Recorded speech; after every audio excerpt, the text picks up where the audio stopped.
I'm going to show you how to operate a Belshaw Donut Robot in as close to real-world conditions as possible.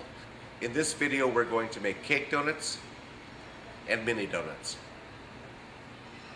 This machine is a Donut Robot Mark II, but most of what you see here will apply just the same to any donut robot.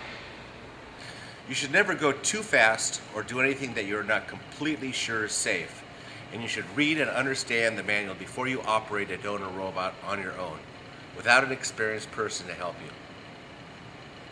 What's the biggest reason you should be very careful? It's right here. The shortening in this fryer can be as hot as 375 degrees Fahrenheit. That's 190 degrees Celsius. Even a small splash from hot shortening can cause burns if it comes in contact with your skin. Even with clothing and gloves, the shortening can still burn.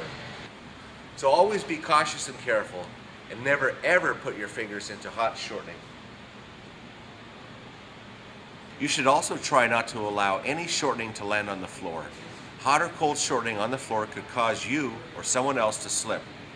Please try and clean it up as soon as possible. So let's get started. This is how a typical donut robot might look after it's been left overnight. The shortening is solid, the depositor has been left out to dry and has not been put back.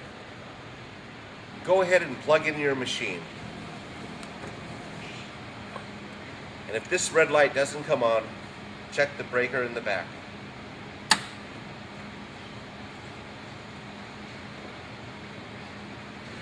Now turn the temperature dial to 375 degrees Fahrenheit, or 190 degrees Celsius.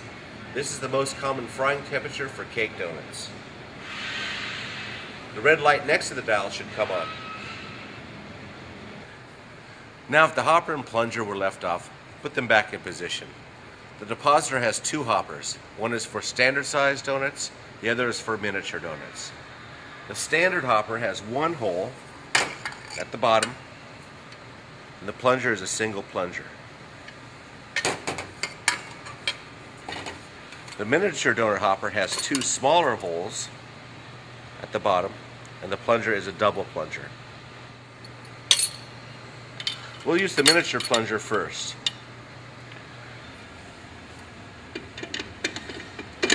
Slide this into the cutter head. We tighten the bolts.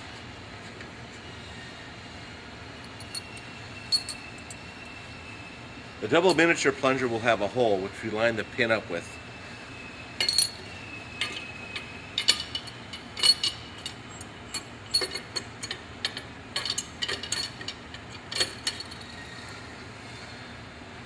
And we attach the connecting rod.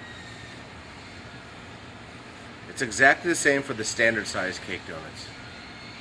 By the way, the manual refers to this part of the fryer as the cutter head. This is the hopper, this is the plunger, and the whole thing is the depositor. It's convenient to keep the depositor off to the side like this, except when it's actually dropping donuts. Now connect the plug. The small screw has to face upward to make it fit.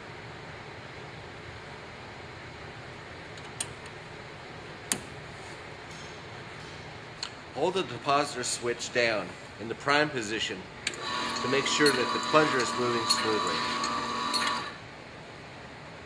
After the fryer has been heating for about 15 minutes, the shortening should be mostly liquid. You should check whether or not to add shortening at this point. If the level is below the bottom of these chains, you could add a little shortening. When frying, the shortening level should be no higher than the top of these bars. To add shortening, use one of these methods. If you have an easy melt, make sure it's turned on, the shortening is liquid, and the hose is properly positioned. Then push the foot pedal to add shortening.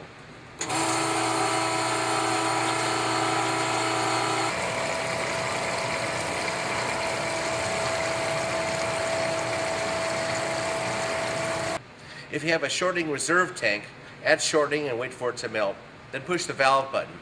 Use oven gloves if the valve is hot. Otherwise, carefully add shortening with a scoop or other implement which will keep your hands away from the fryer. Use gloves and cover your arms for safety. Don't drop chunks of shortening in, slide them in slowly.